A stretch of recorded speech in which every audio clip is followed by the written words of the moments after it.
Okay, the last type of research according to purpose is illuminative research. So to discuss illuminative research, let us have this illustration.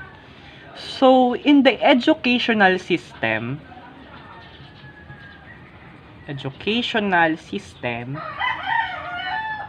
okay, it is composed mainly of three components. Okay, and what are those three components? We have the curriculum or curricula, plural curricula. We have the educators or the teachers. And we have the learners or the students. So these are the three main components of the educational system. So let us try to discuss these three main components. What do we mean by curriculum? So curriculum is the list of what? It is the list of subjects to be taken. Okay? It is the list of subjects to be taken. And who will take this curriculum? Okay? The learners. So it is a list of subjects to be taken by the learners. Okay? Also, the curriculum, okay? Let's add this. The curriculum also provides the teaching strategy. Okay? So the curriculum also provides the teaching strategy for the educators. Okay? So this curriculum will provide teaching strategy to the educators that will soon be taught or that will soon be taught to the learners. Okay? So after the educators or after the teachers taught this curriculum, okay, after the educators lectured this curriculum to the learners, there would be an assessment. So there would be an assessment for the learners.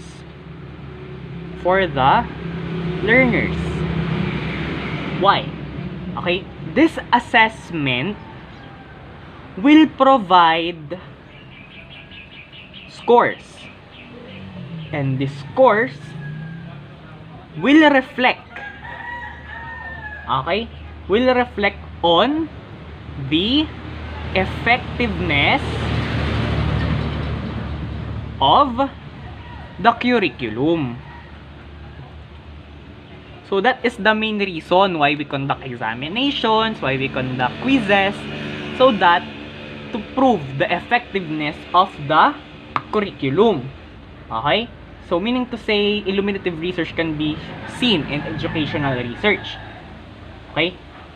So meaning to say, how can we interpret this? Okay? When the students, let's say when the students or when the learners produce low scores, okay? So when the students produce low scores, meaning to say there is or it is equal to a weak curriculum. Okay? However, when the student or the learners produced high scores, it is interpreted or it can be equated to a strong curriculum. Meaning to say, the curriculum is effective. Okay? So this design, okay, or this research design gives us an example or overview of illuminative research. So, given this example, what is the purpose of illuminative research? So, let us try to discuss it given the example. Okay? So, illuminative research is concerned, okay, is concerned with the interaction of the components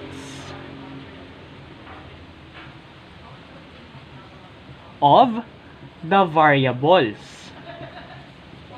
The variables that are being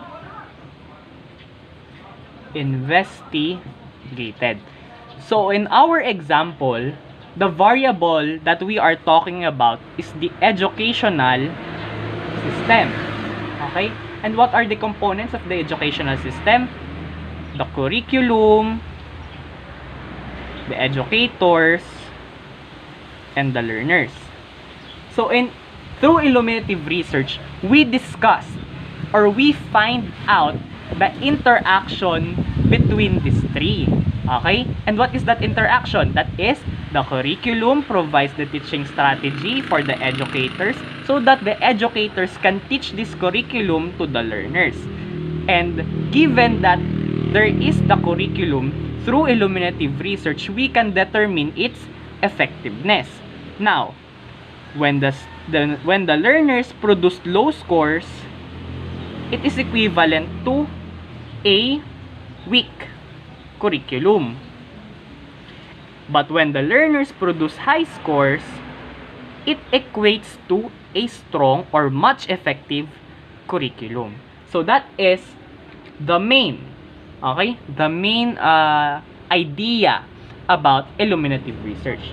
So for the next video presentations, we are now ready, or we are now about to discuss the types of researches according to the levels of investigation.